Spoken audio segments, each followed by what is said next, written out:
Hello everyone, John Maher here, and it's Thursday the 3rd of July 2025. This is your weekly Grass10 Grazing Management update on the Dairy Edge. We'll start by suggesting that you all enjoyed your day at Moore Park yesterday and took something home from it. I suppose that you can help improve your farming, and I suppose getting back to today's main subject of grass. Then when we look at the pasture-based figures, we see that the average farm cover is, well above normal, I suppose, at 705. Cover livestock units over 200. Growths exceeding demand by about 10 kilos, 65.55. And I suppose the pre-grazing yield remains high at well over 1,500 kilos. Now, look, grass supply is or will be in surplus on most of the farms in the country. However, there are challenges with grass supply in the southern parts of the country, and a proportion of farms are not meeting the targets. They would be farm cover in the 500s. And for some certain parts of the country, I suppose Sligo and Donegal come to mind, in which there is excess rainfall in the north. So there are challenges out there, but for many, it's the opportunity to clean up the farm, turn surplus grass into high quality silage for another time, and reduce the amount of meal feeding. For someone like me, it doesn't make a whole pile of sense to have grass in surplus and at the same time be feeding a whole pile of meal and then going into the wrong type of grass. You're trying to use excess meal of 4 or 5 kilos to compensate for grass quality, which it will not do. It makes more sense to correct the grass that the cows are going into and reduce the amount of meal feeding. July is now the clean out month before we start building grass in the August. So every effort has to be made to try and get paddocks clean before we start building into higher covers into the autumn. If we look at the dry matter story, you'll see that Moore Park is 22%. That's because things are dry here. I'll be honest, for many counties like Cork, Waterford, southern maybe Tipperary, Kilkenny, parts of Wexford, rainfall is lacking. If we turn it on its head then and go to places like Athenry or the northern part of the country, dry matters are 13%. So it's a story of high growth up there, but lots of rainfall. If we move on, then I suppose and look at the growth rate that we have had for the last week, it ranges in the 50s and from likes of Cork and Waterford to the northern counties, which are in the 70s. And a similar pattern will probably happen in the week ahead. If the average demand is somewhere about 55, certain counties will struggle to grow that amount of grass, but many counties and the most in the country will be in excess of it. And I suppose that's the story of our feature farmer, Enda Armstrong, as well, when we get to him. At this stage, it's half time in the grazing season now.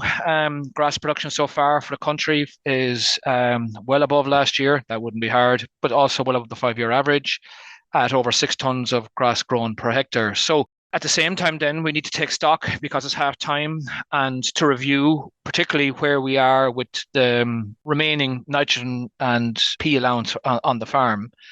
It's essential that everybody review this or these allowances, I suppose, and every farm is allocated a chemical fertilizer allowance at the start of the year. That's now on the register as well. So we need to know where everybody needs to know where they are.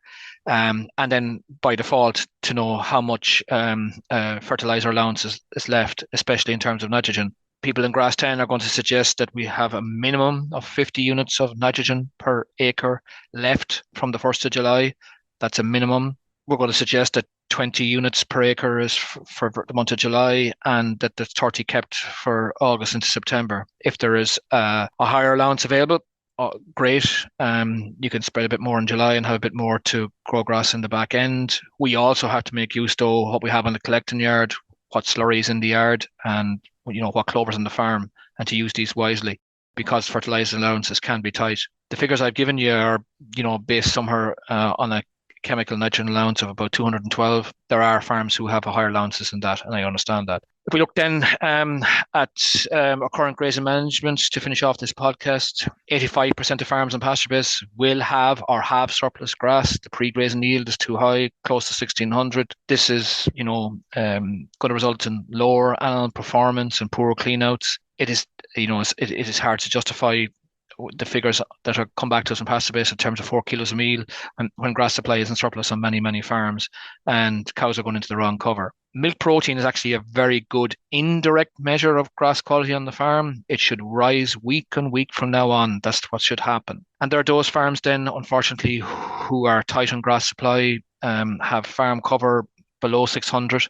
The first objective is to hold rotation length and get the farm coverage back to 600. And given the projected growth rates for some of those farms and some of those southern counties that are tight on grass supply, other options have to be considered, like grazing silage ground, removing heifers or calves off the platform to try and boost grass supply, maybe bring in more supplement to bring farm cover back up. But it's a case of action, because if we don't act upon it, then the farm cover will keep dropping. And if we go from the 600s into the 500s and even into the 400s, growth will decline. We see already that the 15 or 16% of farms that have low farm cover are growing 10 kilos less than those who are at the right farm cover. So, that principle of grass grows grass starts to matter. If we look at our feature farmer then, Enda Armstrong from County Galway, whose milk protein is currently close to 3.8%, which is phenomenal going for a young herd, doing close to 1.8 kilograms of milk solids. Enda has been taking out the surplus bales as growth has been higher than demand. His current growth for last week is 84. His demand is 58. His demand is pretty typical of most dairy farms, but growth is way higher. However, Enda aims to and is currently grazing 1,400 kilograms. The clover paddocks on the farm, Enda's making use of those and is spreading about 10 units of chemical nitrogen per acre, or using the collecting yard tank as a source of nitrogen. And that tends to punch above its weight at this time of year in terms of what it would test out at versus what it would grow.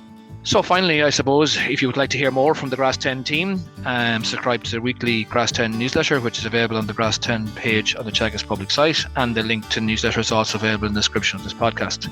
I'd like to thank all the partners involved in the Grass10 campaign who supported AIB, Grass and Agro, Department of Agriculture, FBD and the Farmers Journal. This has been your Grass10 update, and I will talk to you all again next week.